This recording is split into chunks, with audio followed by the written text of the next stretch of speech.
So basically, just went around the Roane County campus and just went through thinking about what's it like being in somebody else's shoes. So somebody in a wheelchair, you can see my friend let me borrow her crutches to go around on. We actually took the wheelchair right over there and went through the cafeteria, just seeing how accessible it was. The huge thing that I would recommend is getting the power-operated doors for the O'Brien building, just because it's the only one that doesn't have access on the second floor.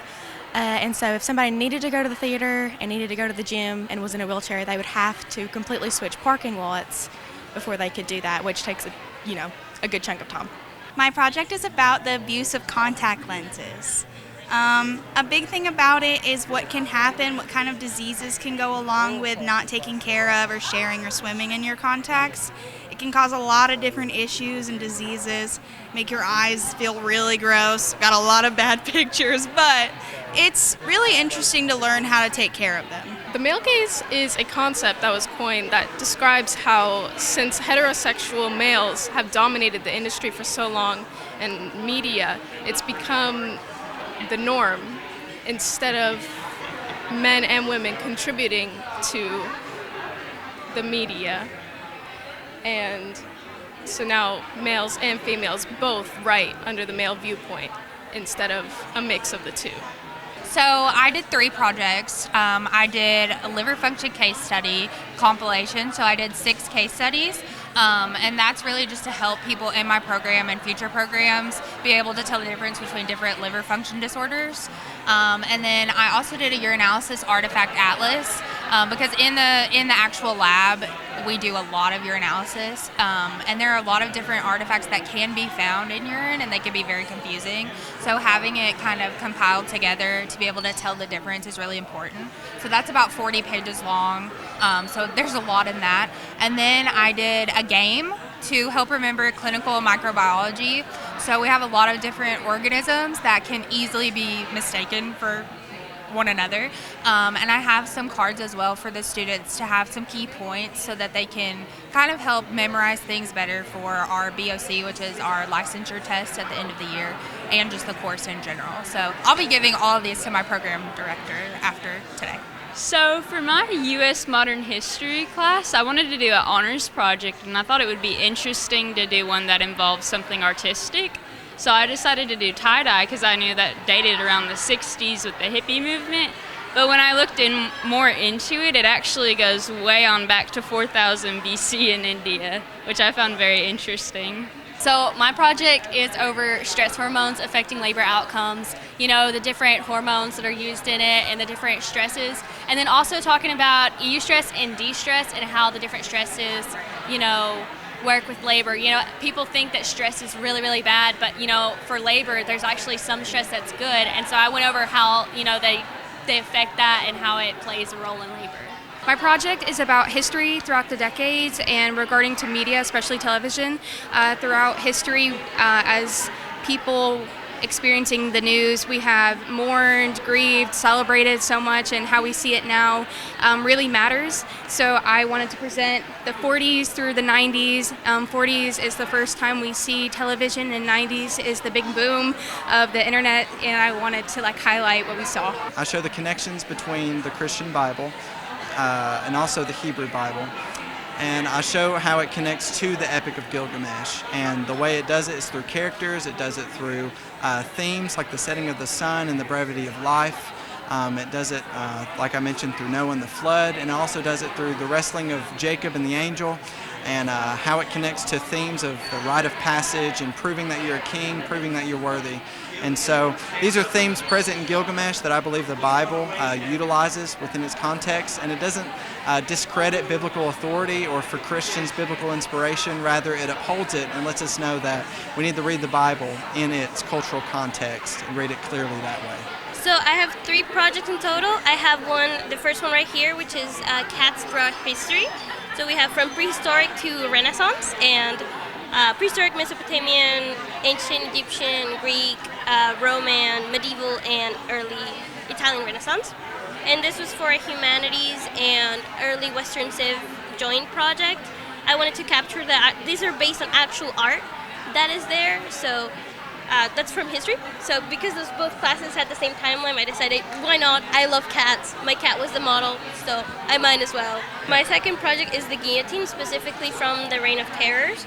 And so I wanted to capture it looking really old and kind of abandoned, though if you think about it, last time somebody was executed by the guillotine was 1977 in France. I don't know if it happened anywhere else much later, but I wanted to capture something that was really ugly and to highlight just how horrible humanity can be, and for us not to imitate it again. And my last project, which is very detailed, was for a Comp 2 class, and it's based on the short story The Yellow Wallpaper, which is, if you're not familiar with it, is a story about a woman who's suffering from some sort of postpartum depression or psychosis, and she gets placed in a room and she starts to going insane. And I took quotes from the story and recreated the room as best as I could. Napoleon didn't like other countries trading with Britain. He had beef with Britain at this time, and he was like, I really don't want you guys to trade with them. And they were like, you know what? We promise. And then they ended up trading with Britain behind his back because Britain had some great resources, and they were like, we're still going to do that. So one of the countries that was still trading with Britain was India, and he found out, and he was like, you know what, I'm going to go and stop your trade with Britain. And the way he did that was to cut them off in Egypt. So once he got to Egypt, to cut off, India from trading with Britain, him and his army, they were looking around, and they stumbled upon the Rosetta Stone. And the reason why it was named that is because the area they were in was called Rosetta. It's named something different now, but that was the name way back when. And he had some scientists that he brought with him on that journey, and they looked at it and they were like, whoa, this is crazy, because to them, they knew about Egyptian hieroglyphs beforehand, but they just saw them as symbols. They didn't know they could translate them. And once they found this, it has 3 different translations of the same text, except the hieroglyphs, both of the hieroglyphs and Demotic, they are both Egyptian scripts, but on the very bottom is ancient Greek, and they still had scholars at the time who could translate the Greek text.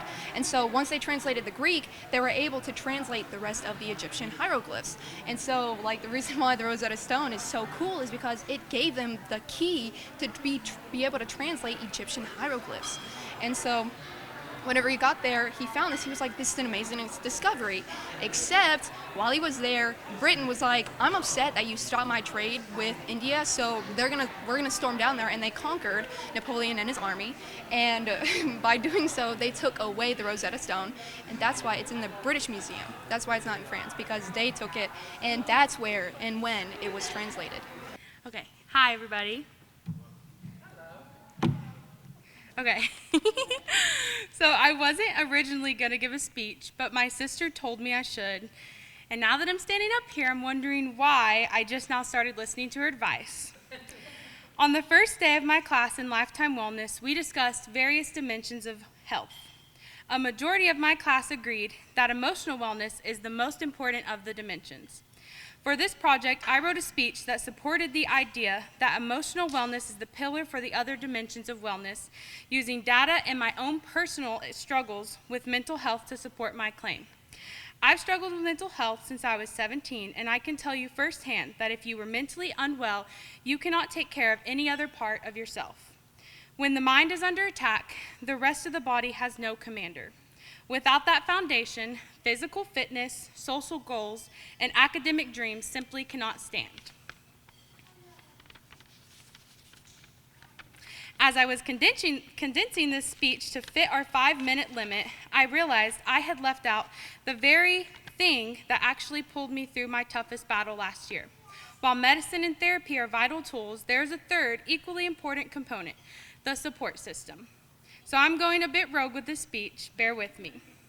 Since I have this microphone and your forced undivided attention, I want to thank the people here today who refused to let me drift away. Even when I tried to isolate myself, when I stopped answering texts and went ghost, they didn't just call. They showed up. They were physically there, sitting in the middle of my depression room while I was mid-bite into a Whopper, reminding me I wasn't alone. These people have been my guiding lights throughout my time here at Roane State. While not all of them are here tonight, because there had to be enough food for everybody, I'd like to honor the ones that are here. We all know the pressure of being a student, but as a non-traditional student, there's an extra layer of weight. There were days I sat in my car wondering, why am I doing this? Why am I willingly putting myself through this stress? In those moments of doubt, my support system reminded me of my own strength. They cheered when I couldn't find my own voice. Because of them and a lot of hard work, I'm proud to say I'm graduating from Roane State this year. Thank you, guys. I know I'm not the only one in this room who didn't get here alone. Our names might be the ones on these certificates tonight, but our support systems are the ones who listened to the late night complaints they didn't always understand and believed in us when we were too tired to believe in ourselves. So if the other students here tonight would join me in giving a round of applause for our support systems, I would greatly appreciate it.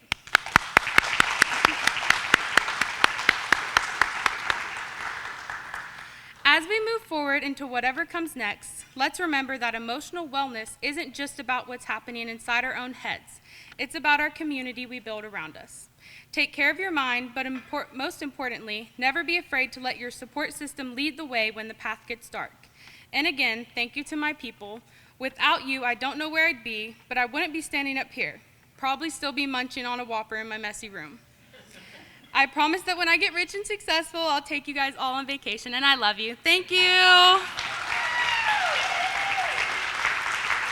Good evening, my name is Mara Gallagher, and I'm a graduating sophomore majoring in business with a focus in project management.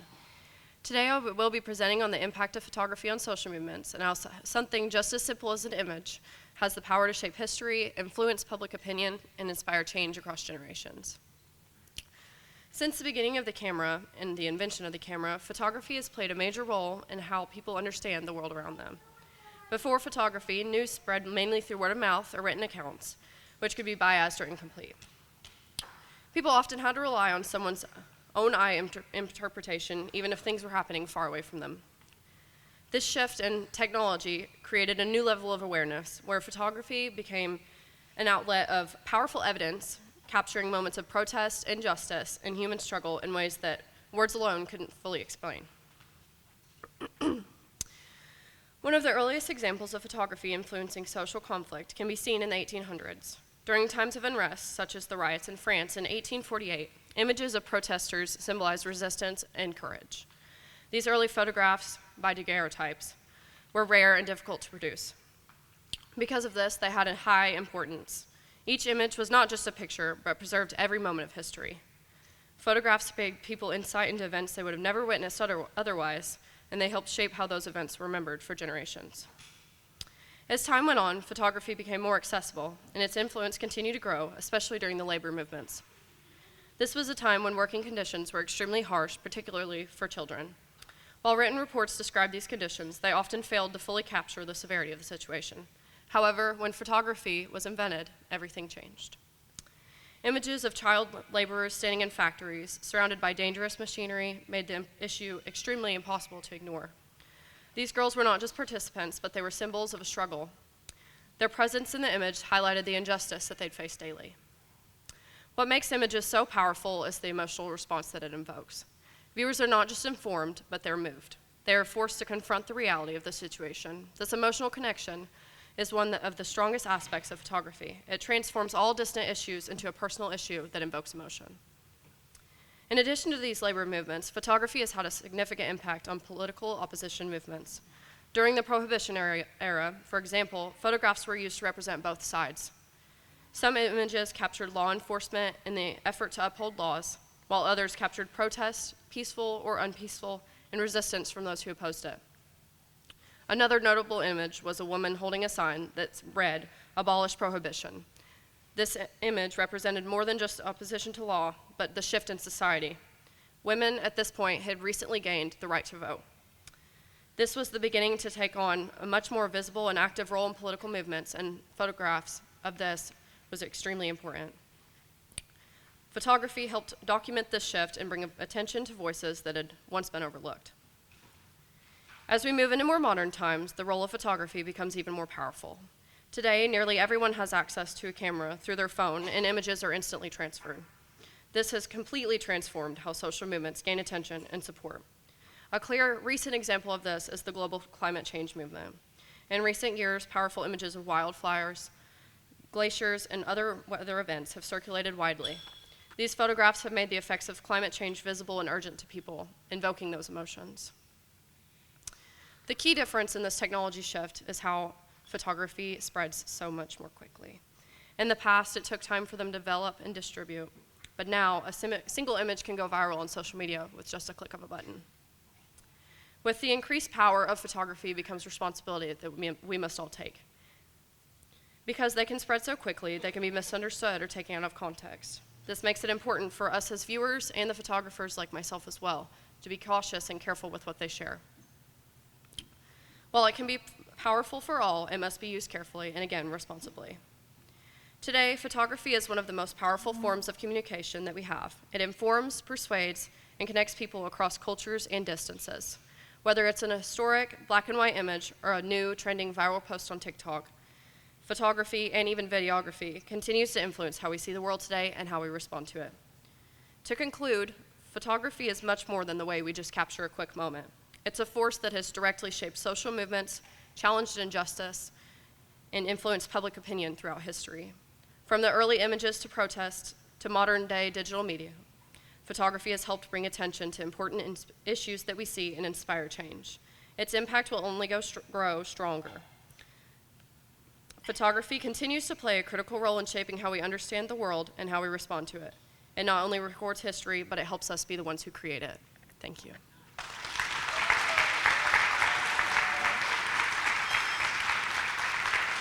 Good evening, everybody. We're good? All right. Good evening, Honors Assembly. My name is Andrew McDonald, and I chose to do my honors project in communication with Dr. Waters. First, a little bit about me. As I said, my name is Andrew McDonald. Hello. I'm a first-year adult student here at Roane State Community College, and I'm studying my second semester towards a major in marine biology. I'm also a United States Air Force veteran. Thank you. Thank you. So that's a little bit about me. I chose to do my project, as I said, on human connection, and there's a quote down at the bottom I like from Nietzsche, which says that invisible threads are the strongest ties. It felt like it applied nicely. But what is human connection, right? I guess it's important that we first define that. Human connection is defined as the emotional bond which people experience with one another, lending to the sense of belonging, at least according to Kelly Ann Allen. I like this definition, especially the experiences lending themselves to the sense of belonging. I guess my only hiccup here is the difference between an experience and a perception, right?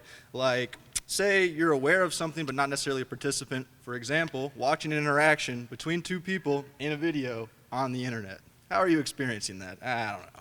But that's one of the big reasons why I chose to do my project on human connection is due to the current climate we find ourselves in today. So I put out a quick survey around the campus which got responses from about 1.2% of the student body, at least according to the Institutional Effectiveness and Research Division here at Roane State. Responses were collected up till the 31st of March. If you have your smartphone, you can feel free to take a picture and go through the survey, but don't worry about it. We're going to go over all the questions anyway. Starting with number one, to what extent do you currently feel connected to the others, to people around you? This was done on a scale of 1 to 5, 1 being a little bit, 5 being the most. So back to number two, which is how confident do you feel expressing your opinions in the following environments? We have large group settings, personal settings, and social media platforms, because I feel like these are the three different areas that people are going to essentially interact with each other differently. And as we can see, personally, people feel like the most comfortable to interact with one another. On to number three, how often do you initiate a greeting or conversation with someone that you do not know? This was done on a daily and or a weekly scale, as we can see the data there. 4, how often do you provide assistance or support to peers? Was also done on a daily and weekly scale. Number 5, rate the ease of making friends in the following environments: high school, college, workplace, and online. And I wanted to have a little bit of a difference here between high school and college and stuff like that, just to see if people were making, friends in a different manner there. Number 6, how often do you interact with others in each of the given environments: school, work, and online? As you can see the data there. On to number 7, how often do you feel influenced by social views in these environments? Large, personal, and online. How often do you feel influenced by political views in these environments? Large, personal, and online. And we can see most of that data on these two is in the 1 to 2 range, as well with number 9, which is how often do your perceptions of gender roles become influenced by these environments? Large, personal, and online.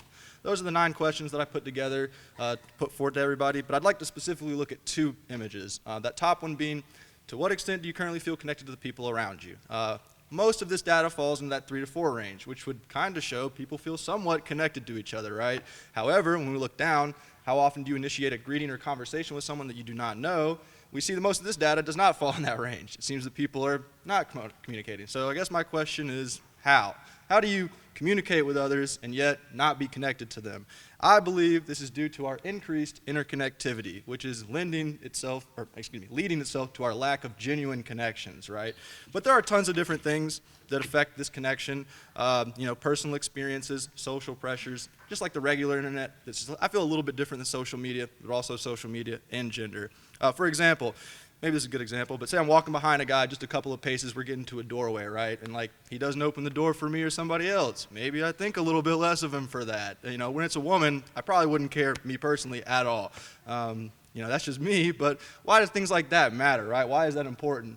And I think it's mainly because we're social creatures, right? Humans, we're not meant to be isolated. Though group efforts and activities do seem to have different amounts of happiness or participation depending on the individual, so with that being said, I guess I'd be remiss if I didn't mention there are pros and cons to being a loner or isolated or whatever. I like this quote from Carl Jung at the bottom, which states that wisdom accepts that all things have two sides. So some of those pros would maybe be more individualism, maybe an increased focus on oneself due to lack of distractions or something like that. Maybe some of them cons are loss of communication skills. Maybe some of your social, skills deteriorate over time. Maybe you have emotional problems stemming from not being able to handle rejection, things like that.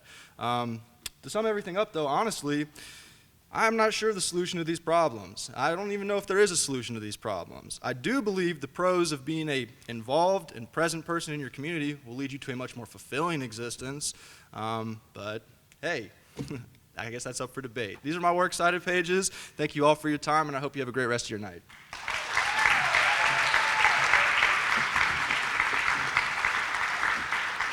Thank you to all of our speakers. We had a nice kind of unintentional theme tonight with our speakers, how we take care of each other, how we inspire each other, how we connect with each other. And I think they all did a terrific job. Can we get one more round of applause for all three of them?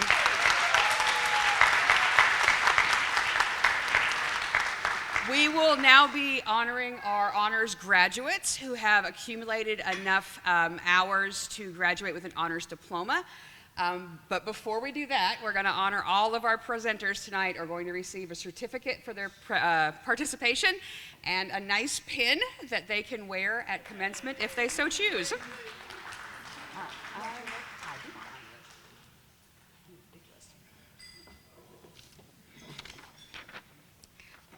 I don't have my reading glasses, so bear with me. All right. Rebecca Backstrom.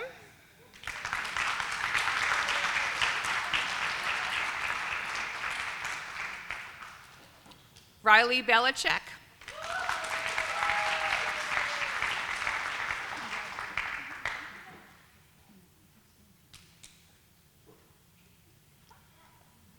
Olivia Bitterly.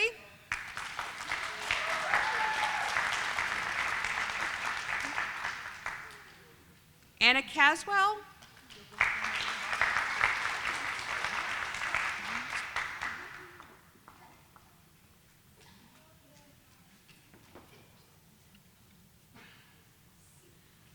Hannah Clark.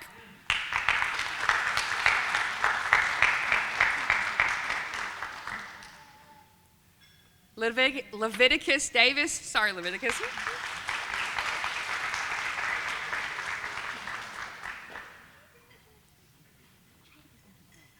Jace Denton.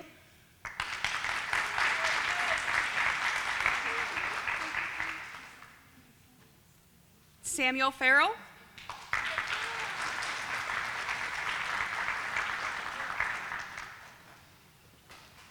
Janine Gerber.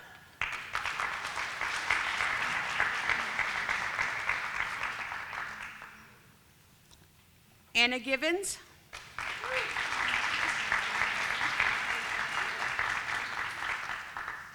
Asia Hitchcock.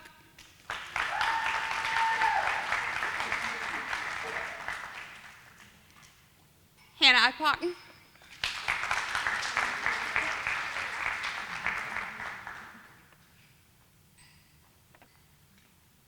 I'll wait for a second.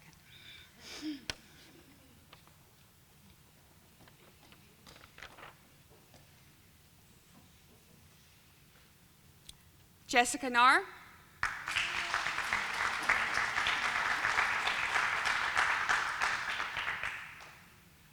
Ana Para Farinas.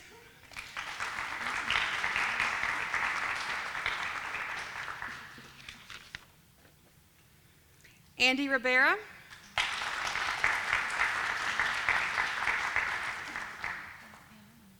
Renee Rigney.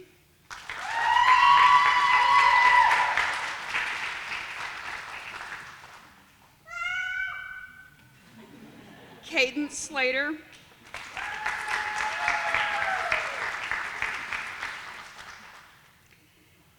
Abby Tolfson. Abby. Abby's one of mine. She knows I'm a mess. Shailene Travis.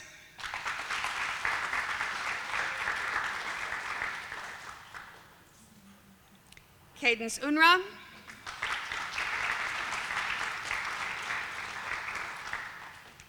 Tatum Valdez.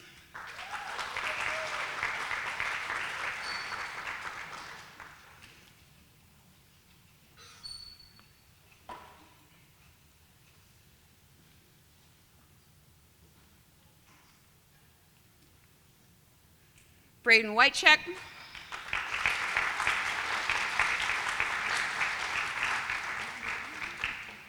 Allison Williams.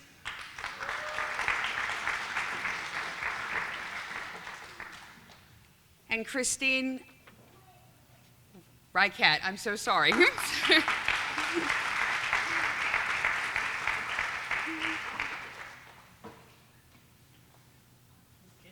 Yes.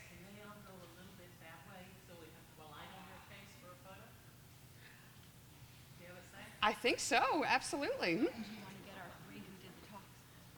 Oh, yes, of course. And then our three presenters as well. Just turn this way, so we can get to a nice photo. Three more coming. Andrew McDonald.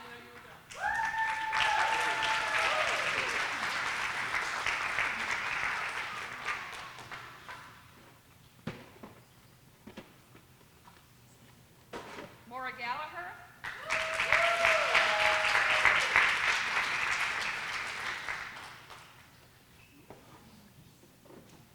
And Stevie Singpeel.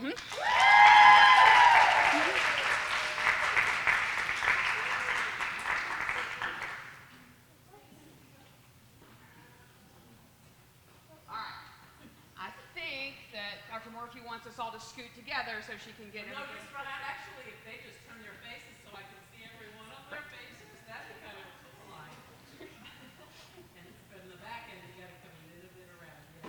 It's a big group this year. It's a good problem to have. Awesome. Fix them there. Yeah, you know what to do. You know what to do.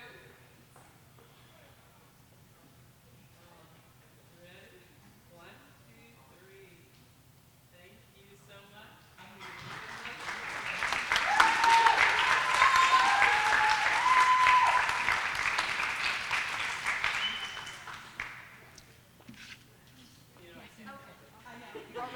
You are released. We will call you back up to get your medallions. Huh? Yes.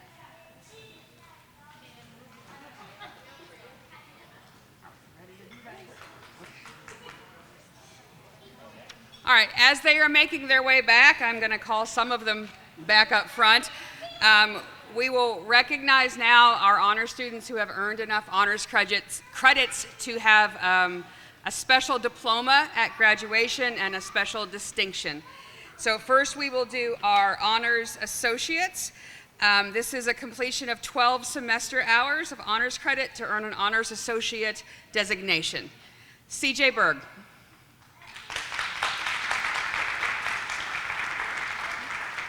Hannah Clark. Our graduates will be receiving a medallion that they can wear at commencement if they choose.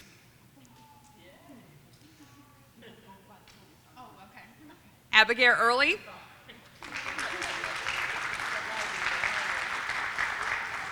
Samuel Farrell.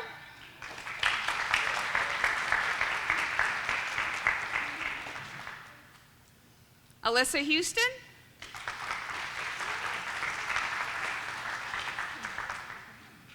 Ana Parafarinas.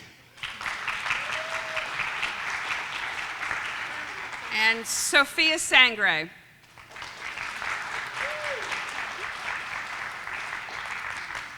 Our next group to be recognized will receive an honors diploma. This is 18 semester hours of honors credit for an honors diploma designation.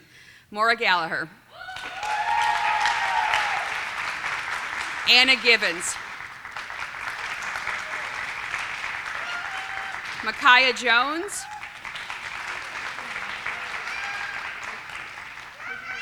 Madeline Miller. Ashley Wim.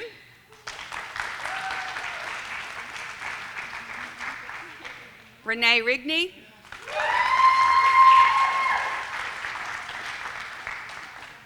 Stevie Singpeel.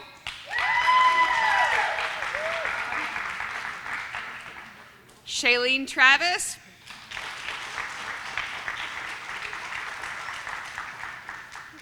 Casey Sujihara.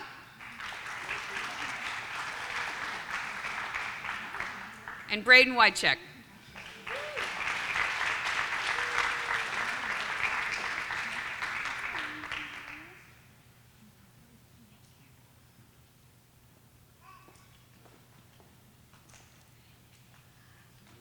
Our graduates who are not with us tonight will make sure they get their medallions.